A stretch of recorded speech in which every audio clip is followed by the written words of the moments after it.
Okay, so what we're doing here for this lesson is box and whisker plots, or just box plots.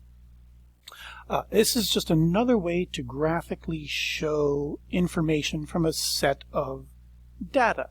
Like before, the last time we probably did graphs, we did some sort of a bar graph, where we have data along the bottom and points along the top, and we had bars of, we had this many in this spot, this many in this spot, and we would graphically show kind of the rise and fall of data in different categories. What we're going to do now is just use that 5-number summary that we worked on getting proficient with and display data in a different way. A way that I think is able to make comparisons between one set of data and another without having to graph every single point on it. Like if you have a very large data set, if you wanted to look at the changes in student grades for an entire school district over the span of 30, 40 years, you would have huge data sets, and you couldn't possibly graph every single one of those. But what you can do is take your data, stick it into a computer, right, or have some other way of calculating a 5-number summary like we did last week, and from there, well, now you can create a graph that visually represents your data. And with a box and whisker plot, I think it's very easy to make comparisons between different sets of data. If you wanted to compare, the class of 2017 to the class of 1987, okay, you could do that, and you could get a feel for what your data looks like without having to see all the numbers. Okay, so how are we going to do that? Well, we have a box and whisker plot, and we're going to use these data points and our 5-number summary. All right, so the numbers that I have here, and we're not going to go through and do all of the stuff just because, well, there's 22 numbers here, and going through those steps would be time consuming. But what we have here are 22 randomly selected players currently on the active roster for the Pittsburgh Steelers, and how much they weigh. So 304 pounds, 185 pounds, 217 pounds, 315 pounds, 179 pounds. So 22 players' weights. All right. Now, we can take any size data set. Now, from the worksheet, I think you have either 8 or 9 data points, just to make it a little simpler. But if we took all 22 of these, we put them in order, because anytime we're dealing with a 5-number summary, remember we have this second quartile. The worksheets call it second quartile. We remember this is median, and anytime we see median, we know that has to be that means that we have to put our data in order from smallest to largest. So I already collected the 5-number summary for all of this, so we don't have to go through those steps. Hopefully you remember how to do that. But for this set of data, our smallest number that we come across is, and I'm going to put these in blue, the smallest, the minimum, 176. The maximum is 327. Okay, and then once these are in order, since there's 22 terms, we would have to do a little calculating, and we find out that our median is in fact 235. From there we can calculate our quartiles, which are just the medians of the smaller half of the set and then the medians of the larger half of the set. So we have 212, and I'm just dropping the decimals off of some of these numbers just for the sake of making this simpler. And our third quartile is 300. Okay. This was actually 212.75 and 299.5. I'm just rounding for the sake of ease here. So how do we make a graph of these 5 points? Because we take this whole set of data and represent it by these 5 points. Well, we would need some sort of a number line. Oh, and this is just my reminder that Q2 is median. All right, so we need to make a graph.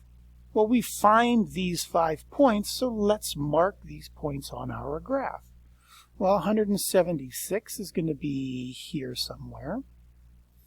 327 is going to be way up here somewhere. And let's put lines in here for the other parts of our 5-number summary. First quartile at 212 is going to be right about here. Our median, our second quartile, is at 235, so that's going to be here.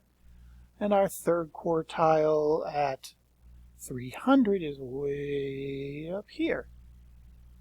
Okay, so how do we turn this into a graph? Well, remember the name of the graph. It's a box and whisker plot. So we make a box out of the 3 things in the middle, and then we have whiskers that come off of the sides. And what does this tell us? Well, it breaks our data into quarters. A fourth of our data is here. A fourth of our data is here. A fourth of our data is here. A fourth of our data is here. So this tells us that in our data, well, there's up here, it's kind of squished together, right? Where there's a fairly high high concentration of data points here. There's a pretty high concentration of our data points here as well. Here it's really spread out. Here it's a little more spread out. And we can look at this and very easily, even if we didn't see all of our numbers up top, we could say, okay, well, we've got a spread of players' weights from 175, or technically 176, but we're just estimating from our graph, 175 all the way up here to 330 pounds, and kind of the average. And what we can think of as the average in the box is what is called the interquartile range. Interquartile range. So that middle chunk where half of our players are going to end up is between 210 and 300 pounds. So we've got a lot of big guys playing football for the Steelers. Where this sort of visual representation can be useful is if we want to start making comparisons. Like, let's look at this graph down here. Now this graph, our top graph here, is from the 2022 team roster. This graph down here is from the 1960 roster. Roughly. I mean, I didn't bother to do a real deep dive into the data, but this is roughly representative of 1960. Okay, so what can we tell just by comparing the size and shapes of these two graphs? Well, obviously, the minimum weights are about the same, right? The minimum for 1960 is actually a few pounds heavier, right? Because wide receivers back then weren't these track stars that got drafted onto the football team in college, right? They were just bigger, a little bit bigger, a little bit stronger guys. They weren't quite as specialized back then. We can look and say, well, obviously, the maximum of these guys, well, the bigger guys, these offensive linemen, were not nearly as big back then as they are now, right? The sizes of the players is definitely a lot more concentrated, a lot more compact. Right? The average, well, the median is a little bit higher, maybe a few pounds higher, but where a big chunk of our data is, all falls within a much narrower range. These guys weren't specialized as they are today, at least. They were all big guys. They were all like, so you can start making some inferences and you can start drawing some details out of the data, right? So I don't want to get too specific about the information that we can pull out of the data. This is more about how do we create these graphs, right? We take our 5-number summary and we put lines on the graph, little vertical lines, so that when we come back later to make our box and our whiskers, we know where to begin and end. Okay? So on the worksheet, I think there are 3 graphs for you to make. Well, 3 5-number summaries and a graph for those problems. And if you have any questions, just ask.